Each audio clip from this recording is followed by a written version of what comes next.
हे lost student MP board कक्षा 10वीं के सभी विद्यार्थियों का इस खास वीडियो में आपका हार्दिक स्वागत है। इस वीडियो में आपको बताने जा रहा है द्वितीय परीक्षा पेपर 2026 विषय है गणित बेसिक और स्टैंडर्ड दोनों विद्यार्थियों के लिए कक्षा 10वीं एमपी बोर्ड के विद्यार्थियों के लिए जो 11 मई को पेपर होने जा रहा है। बूस्टर डोज इस वीडियो में मैं आपको दे रहा हूँ। बहुत आईएमपी प्रश्न है विद्यार्थियों, इन प्रश्नों को आप पढ़कर जाएंगे तो इसमें से बहुत सारे प्रश्न आपको 11 मई के पेपर में देखने को मिलने वाले विद्यार्थियों। ठीक है विद्यार्थियों, स्टेप बाय स्टेप आप समझ लेना। और एमपी बोर्ड कक्षा 10वीं के विद्यार्थी पहली बार हमारे चैनल पर जुड़ रहे हो, चैनल सब्सक्राइब जरूर कर लेना, वीडियो को लाइक कर लेना, बेल आइकन को प्रेस करना, जिससे आने वाला हर वीडियो नोटिफिकेशन आप तक आसानी से पहुंच सके, क्योंकि एमपी बोर्ड संबंधित सब प्रकार की जानकारी हमारे चैनल पर से प्रोवाइड की जाती है। चलिए जान लेते हैं द्वितीय परीक्षा पेपर के आईएमपी प्रश्न, जो कि वेरी से वेरी मोस्ट है विद्यार्थियों। बूस्टर डोज इस वीडियो में आपको मैं दे रहा हूँ। चलिए जान लेते हैं।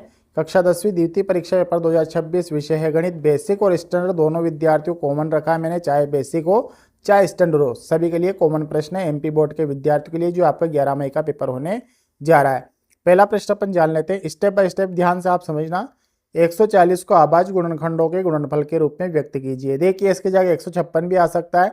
156 के अभाज्य गुणनखंडों के गुणनफल के रूप में व्यक्त कीजिए। आपको गुणनखंड निकालना आना चाहिए विद्यार्थियों। दूसरा जो प्रश्न है आपका, अभाज्य गुणनखंड विधि द्वारा 12, 15 और 21 का एचसीएफ वाला एक सवाल फिक्स आएगा। संख्याएं चेंज हो सकती है, गणित में क्या होता है, संख्याएं चेंज हो सकती है। एचसीएफ वाला फिक्स आपका सवाल आ रहा है। तीसरा है, जांच कीजिए क्या किसी प्राकृत संख्या n के लिए संख्या 6 की घात n अंक 0 पर समाप्त हो सकती है। चौथे प्रश्न की अगर हम बात करें तो सिद्ध कीजिए 3 करनी 2 एक अपरिमेय संख्या है। पांचवा दर्शाइए 5 माइनस करनी 3 एक अपरिमेय संख्या है। वेरी से वेरी मोस्ट है प्रश्न है विद्यार्थियों। अगले प्रश्न की अगर हम बात करें, छठा है द्विघात बहुपद x वर्ग माइनस 2x माइनस 8 के शून्य ज्ञात कीजिए। सातवां है बहुपद x वर्ग माइनस 3 के शून्य ज्ञात कीजिए। आठवां 4u वर्ग प्लस 8u के शून्य ज्ञात कीजिए। नौवें प्रश्न की हम बात करें तो नौवां प्रश्न, एक द्विघात बहुपद ज्ञात कीजिए जिसके शून्यों का योग तथा गुणनफल क्रमशः ऋण 3 व 2 है। अगले प्रश्न की हम बात करें तो अगला प्रश्न है जो कि 3 अध्याय का है, अनुपात a1/a2 b1/b2 c1/c2 की तुलना कर ज्ञात कीजिए कि रेखिक समीकरण युग्म 3x प्लस 2y बराबर 5 व 2x माइनस 3y बराबर 7 संगत है या असंगत है। ठीक है। 11 प्रश्न की बात करें तो वेरी से वेरी मोस्ट है, रेखिक समीकरण युग्म को हल कीजिए। x प्लस वाई बराबर 14, x माइनस वाई बराबर 4। अगला रेखिक समीकरण युग्म को विलोपन विधि से हल कीजिए। विलोपन विधि वाला सवाल है, देख लीजिए। और 13वां जो प्रश्न है, रेखिक समीकरण युग्म को प्रतिस्थापन विधि से हल करना है। प्रतिस्थापन विधि वाला सवाल है। चलिए अगला प्रश्न देख लेते हैं, जो कि वेरी मोस्ट है। दो संख्याओं का अंतर 26 है, एक संख्या दूसरी संख्या की 3 गुनी होने ज्ञात कीजिए। अगला प्रश्न है जो कि वेरी से वेरी मोस्ट है, जांच कीजिए क्या x वर्ग माइनस 2x बराबर माइनस 2 कोष्टक में 3 माइनस x द्विघात समीकरण है।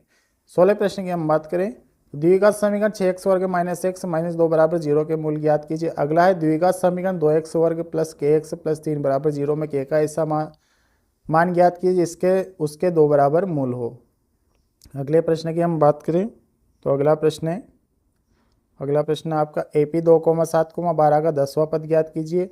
अगला है AP 21,18,15 का कौन सा पद ऋण 81। अगला है दी हुई AP के अगले 2 पद ज्ञात कीजिए, 1 माइनस 1 माइनस 3 माइनस 5। ठीक है। अगला प्रश्न है आपका आधारभूत समानुपातिकता प्रमेय का कथन लिखना है। अगला है बिंदु 2,3 4,h के बीच की दूरी ज्ञात कीजिए। दूरी वाला एक सवाल आप अच्छे तरीके से रट लेना विद्यार्थियों। दूरी वाला संख्या चेंज हो सकती है, लेकिन दूरी वाला सवाल फिक्स आपका देखने को मिलेगा। अगला है बिंदु ए के निर्देशांक ज्ञात कीजिए जहां ए बी एक वृत्त का व्यास है जिसका केंद्र 2,-3 है तथा बी के निर्देशांक 1,4 है। अगला प्रश्न की हम बात करें तो उस बिंदु के निर्देशांक ज्ञात कीजिए जो बिंदुओं 4,3 और 8,5 को जोड़ने वाले रेखाखंडों को आंतरिक रूप से 3:1 के अनुपात में विभाजित करता है। अगला यदि साइन ए बराबर 3/4 तो कोस ए और टेन ए का मान ज्ञात कीजिए। अगला प्रश्न है, ये वेरी मोस्ट है विद्यार्थियों, 8 पार्ट के प्रश्न है। यदि टेन ए बराबर 4/3 तो सेक ए और कोस ए का मान ज्ञात कीजिए। और अगला है यदि 15 कोट ए बराबर 8 हो तो साइन ए और सेक ए का मान ज्ञात कीजिए। तीनों से एक सवाल आपको देखने को मिलेगा। चलिए 2 नंबर का अगला प्रश्न है, वेरी मोस्ट है ये वाला। मान ज्ञात किए sine 60 degree cos 30 degree plus sine 30 degree cos 60 degree. अगला 29वां मान ज्ञात किया 2 टेन वर्ग 45 प्लस कोस वर्ग 30 माइनस साइन वर्ग 60। अगला है मान ज्ञात किए 2 टेन 30/1 माइनस टेन वर्ग 30 डिग्री। अगला है जो कि प्रमेय है, ये दोनों में से एक प्रमेय आपको देखने को मिलने वाली है।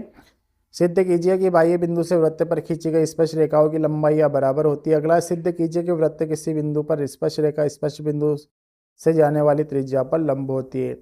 अगले प्रश्न की हम बात करें, एक बिंदु ऐसे जो वृत्त के केंद्र से 5 सेंटीमीटर दूरी पर है, वृत्त पर स्पर्श रेखा की लंबाई 4 सेंटीमीटर है, वृत्त की त्रिज्या ज्ञात कीजिए। अगला है, दो संकेंद्रीय वृत्तों की त्रिज्या 5 सेंटीमीटर तथा 3 सेंटीमीटर है, बड़े वृत्त की उस जीवा की लंबाई ज्ञात कीजिए जो छोटे वृत्त को स्पर्श करती हो।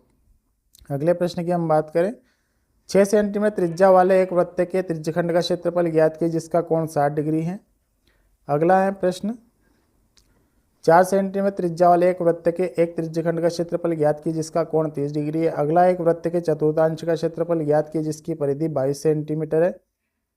अगला प्रश्न है, एक घड़ी की मिनट की सुई जिसकी लंबाई 14 सेंटीमीटर है, इस सुई द्वारा 5 मिनट में रचित क्षेत्रफल ज्ञात कीजिए। अगला है, त्रिज्या 21 सेंटीमीटर वाले वृत्त का एक चाप केंद्र पर 60 डिग्री का कोण अंतरित करता है, चाप की लंबाई ज्ञात कीजिए। अगला प्रश्न है जो कि माध्य वाला सवाल लिया मैंने, देखिए प्रायिकता से मैं नहीं दे रहा हूँ आईएमपी, क्योंकि प्रायिकता में बहुत सारे सवाल है और दो नंबर के 2 सवाल आपको देखने को मिलेंगे और प्रायिकता तो आती होगी आपको, ठीक है। चलो ये देख लो, माध्य वाला पढ़ लो इसको अच्छे तरीके से, ठीक है। वेरी से वेरी मोस्ट सवाल है माध्य वाला। और 41वां देख लीजिए, ये भी माध्य वाला सवाल है, वेरी से वेरी मोस्ट है, ठीक है। और ये जो आपका है ये भी आपका माध्य वाला है, तीनों में से एक माध्य वाला सवाल फिक्स आपको देखने को मिलने वाला है। इसके अथवा में बहुलक का आएगा, बहुलक का भी मैंने दिया है, बहुलक का भी आप देख सकते हैं, ठीक है विद्यार्थियों। तो ये आईएमपी प्रश्न है, इसमें से आप तैयार करके जाएंगे, बहुत सारे प्रश्न आपको पेपर में देखने को मिलेंगे, अच्छे नंबर आप स्कोर कर सकते हो। मैथ्स में किसी कारणवश आप वार्षिक परीक्षा में अनुत्तीर्ण हो गए थे, गणित विषय में कम नंबर आए थे, तो आप इनको पढ़ के जाएंगे, आप अच्छे नंबर स्कोर कर लेंगे, ठीक है विद्यार्थियों। 11 मई के पेपर में इसमें से बहुत सारे प्रश्न छपने वाले हैं, टेंशन मत लेना, इनको आप अच्छे तरीके से तैयार कर लेना, ठीक है। मिलेंगे नेक्स्ट वीडियो में।